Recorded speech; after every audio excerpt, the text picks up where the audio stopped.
For the 18 massacre victims will take place this morning at around 10 o'clock in the next 15 minutes or so. That's when we expect it to start. And we continue to reflect on their tragic story. Let's now take a look at two aspects for those who stay behind. How the families can deal with the grief, as well as the cultural elements that need to take place after the burials. We are now joined by Helena Dolny, who is a rites of passage guide and co-founder of Love, Legacy, Dignity, and also the author of Before, Forever, and After. We also have Nkosi Nonkonyana, who's the chief of the Amabhala clan in Mpondoland, who's joining us also this morning. Thank you both for making time for us this morning. Let's start off with Nkosi Mwelo. Thank you so much for making time for us. What do you read into what has taken place in this community, and also considering that here you have a family that was actually preparing for a cleansing ceremony, meaning that they were still following the rituals of the family, that a year after losing two of their family members, one of them were pregnant at the time, they're still going to have this cleansing ceremony take place, only for gunshots to ring out in this village, and later on the news that 18 people have died. Thank you, Adrian, and good morning to you and to the viewers. Thank you for the opportunity. Yes, I am Mwelo Nonkonyana. I chair the Congress of Traditional Leaders in the Eastern Cape, and of course, one of the senior traditional leaders in the Mpondoland area. We are devastated. Our people are devastated, not only in the Mpondoland, but in the entire South Africa, about the callous manner in which the family was murdered. And to us, sore point, of course, is that these people were observing a culture, because in terms of our culture, after a year, you come and have a cleansing ceremony. We call it Ulwambulo in Mpondoland, and where all the families must come and gather so that they can really start the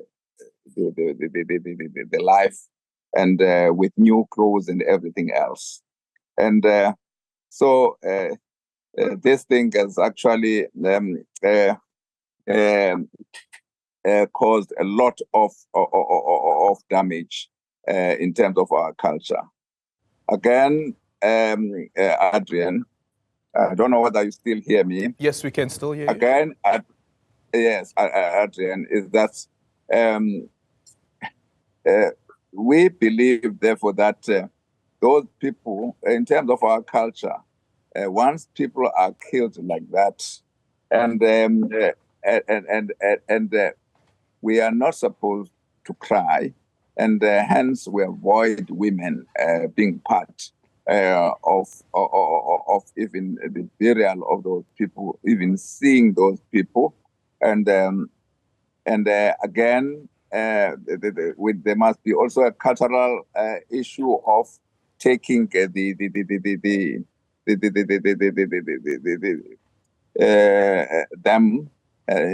spirit from where they are to where they are supposed to be buried. And there, of course,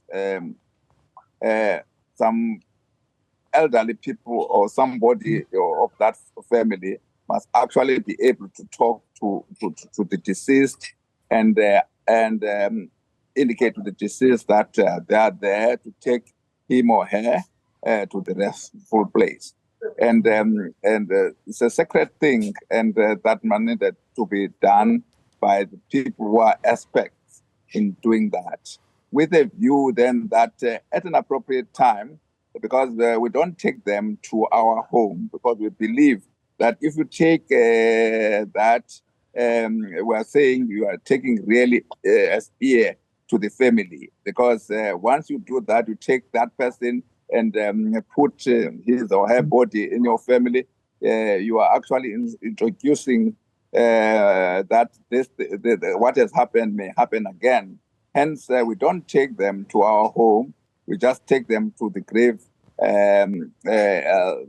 site And again, even the grave is not even constructed in the normal way.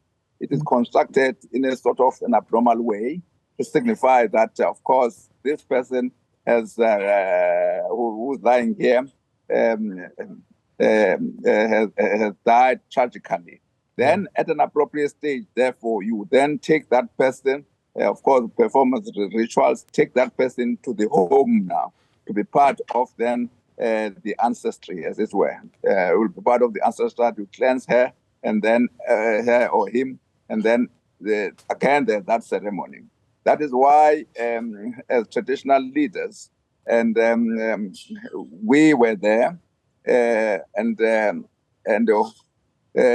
advised the families, because in view of many things that is happening in South Africa, democracy and the religious beliefs, there's some confusion and conflict that we will need to guide our people so that those, at least the cultural aspect must be observed, whilst as, of course, the religious aspect may also be observed. Yeah. And we only hope and pray, therefore, that all those families will be able then to adhere to our advice with a view that this tragic incident does not happen again. Yeah, I want to bring in now Dr. Dolny into the conversation. Thank you as well for making time for us this morning, Dr. Dolny. Just thinking now, following the conversation that that my colleague Nziki had with one of the close relatives of deceased Ruth King, who was 21 years old. The thing that he speaks about is another family member who's struggling to sleep, who continues to cry, inconsolably so. And for me, the question that arises is 18 people that have died from the same family. I wonder about the survivor's guilt that could come with surviving such a tragedy, knowing very well that your family members were murdered in cold blood. Thank you, Aldrin, and good morning, viewers, on this very somber day. The issues that you have all raised, the power of the ritual that will support people going forward, and also how will people handle survivor guilt. I think there are two questions arising here. And one is the individual, like the mother of Ruth King, the mother who listened to her daughter in the next room cry out for help. I know from coming from a family that was traumatized in the Second World War and my mother suffering trauma, that there's both individual and community. And the role of society to support individuals and community going forward is going to be so important. There's like 3 weeks of busyness now, and then in mid-October, the funerals will have happened, people will have been buried, and then people are trying to find what is their new normal. And there's a great difference between trauma that happens from a natural disaster and an accident, and trauma that happens because other human beings wanted to kill other human beings. So if you look at Liberia, Manhattan, Uganda, the role of government, health workers, social workers in villages giving support has been really important. Some of us are able to talk and express our feelings, others not. And there are techniques to support people coming out of trauma. Can they move the trauma? Are they repeating the story, and the repeating of the story is like an engraving into stone? Yeah. Or are there people who are trained, who can work with individuals, who can do like the eye movement, desensitization, reprocessing, and help people move those stories so they're not living bodily in their systems?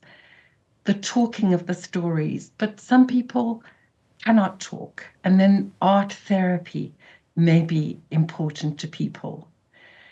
And in the end, everything that everyone is doing, generosity of material things is important. But in the longer term, what I've come to understand is that even though you may have material support and in some communities reparation, it is the conversations, a community TRC, which in the longer term will be part of a healing process. Yeah. But a community TRC also, I think, presupposes that there would be a perpetrator or perpetrators that are willing to come forward to ask for forgiveness, but also in asking for forgiveness, be honest, tell the truth, the whole truth, and nothing but the truth. And how are you able to do that when the police are yet to arrest those that are accused of this particular crime? And mind you, again, the tragic story of this family is that they were preparing for a cleansing ceremony for 2 family members who were murdered a year ago. And to date, those perpetrators of those 2 family members have still not been brought to book.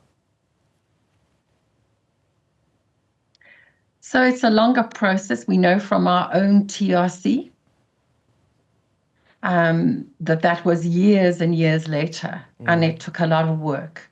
But I think there has to be government and police commitment to find those perpetrators, and it doesn't matter how long it takes, the process must be pursued.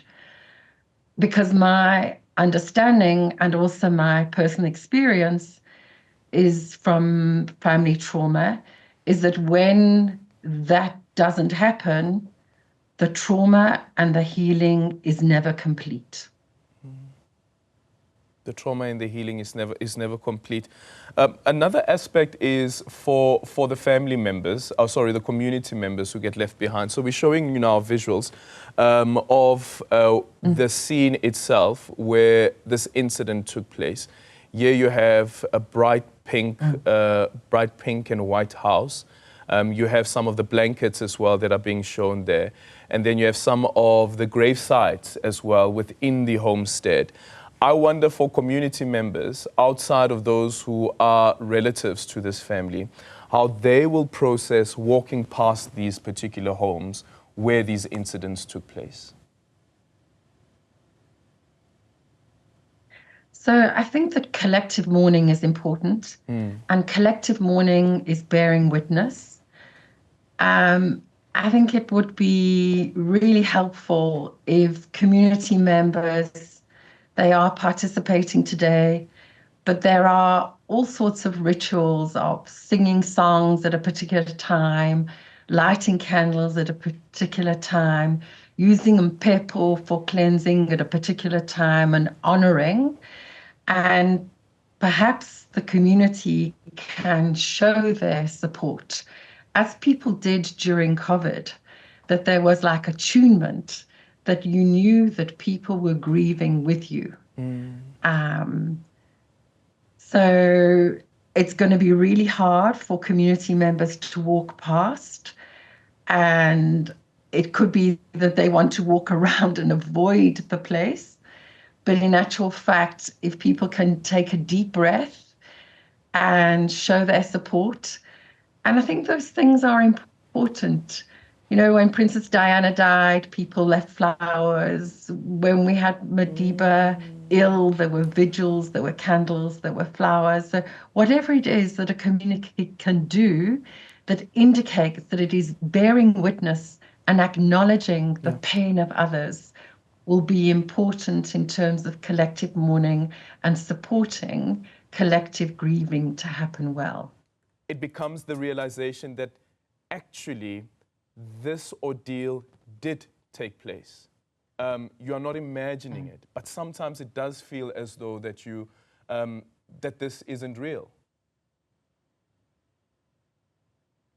So one can expect that any process will take a long time. And when you tell the story, you may be reliving it And so you're reliving the trauma for a second time and a third time and a fourth time and a 20th time. And that is where the role of skilled professionals in the longer term can support individuals and the community. That there are skills and techniques to bring to individuals so that they are not for the rest of their lives reliving that trauma and being triggered. When my mother would hear typewriter, she would lose it. She would completely lose it. And I remember her throwing things across the room, and somebody had given me a typewriter as a gift when I was a teenager. She threw the typewriter. It was reminding her of the sound of machine guns. So all through the lives of the survivors, they are going to be triggered by sounds that they hear, smells that they were here. They were gathered together because they were going the next day for a cleansing ceremony. So there are going to be things on occasions which are going to trigger them. And my request would be that there is serious thought given to long-term health care, psychological support for the survivors. Yeah, and the triggers, obviously, that will consistently be there. But how do we empower those who would form part of the immediate circle of the survivors? What is expected of them? How do they get the right tools around how to respond to, for instance, when you speak about recollecting how when your mother would hear a typewriter, how that triggered her, but how does the other support structures respond to that? So I think this is the role of provincial government and the health services. Yes, the traditional leaders and the spokesperson who said earlier what they would be doing, that also provides a framework. But I do know from experience that working with skilled professionals to try and address those triggers is going to be important in the long term. Because otherwise, one's in like a record that has a scratch on it. I know we don't have records with scratches, but you know what I mean, hey? That you get triggered and the trauma is repeating itself and it's lived inside your body. And how do you work with someone to release that trauma, to find a way of going forward in your life that doesn't dismiss what happened, because that will always be there and you will be shaped by it. But can you find a way of looking after yourself and your loved ones and be with your loved ones going forward? Because otherwise the next generation is also damaged. A final issue that I want to touch on is that sense of hopelessness that some of the family members have felt. The ones who are saying that actually now they want to move out of the village, they want to demolish the family homes and start a new life somewhere far from this particular village. And also part of that is they say that they want to have the bodies exhumed. And I just think about that particular process as well, because once we are part of a community, we're part of a community in the sense that there is a common identity, being part of that community, and now having to leave all of that behind, including exhuming the bodies of some of your loved ones that were buried in that area, what that does to a family. So one of the important things that I think will be important, that anything that you think will support you going forward is important to do. There is work that is done that says there are 3 really important things. One is acceptance. This has happened. You cannot reverse it. It has happened. Secondly, do not lose what you have to what you have lost. There is a life going forward. There is that baby who survived. We don't know the injury to the ears, to the body, to the brain. The baby was in hospital for a few days, but there are youngsters and there's the rest of the family who are gathered today. So how do they find a way of going forward? Are they going to be so overpowered by their grief that it is damaging them for the rest of their lives. So that phrase, do not lose what you have to what you have lost. And so that's going to be really important for that community to think of what is it that they can do to shape their way forward. Yeah. Is law enforcement part of that, do you think? Could law enforcement assist? So the stories that are emerging are complicated, and I don't want to comment on that because there would seem to be vengeance and revenge, and it sounds absolutely dreadful what is happening in Lusukisiki, in this community. And yes, people do want to feel that police services will protect them when there are perpetrators of violence. And so that has to be important. But justice is also important, that the perpetrators has to be found. And listening to earlier interviews on Newzroom Afrika, they were saying that, there were all sorts of things that happened at the police station. The commander was replaced, that dockets were not properly dealt with, that nobody was coming forward on the tavern killings that happened 3 months ago. So people need to feel that the professionals in the police services are actually doing their work. That's going to be important for them as well, as a community. Dr. Helena, thank you so much for your time. Dr. Helena Dolny there, a Rites of a Passage guide and co-founder of Love, Legacy, Dignity, and also the author of Before, Forever and After. Thank you so much for making time for us.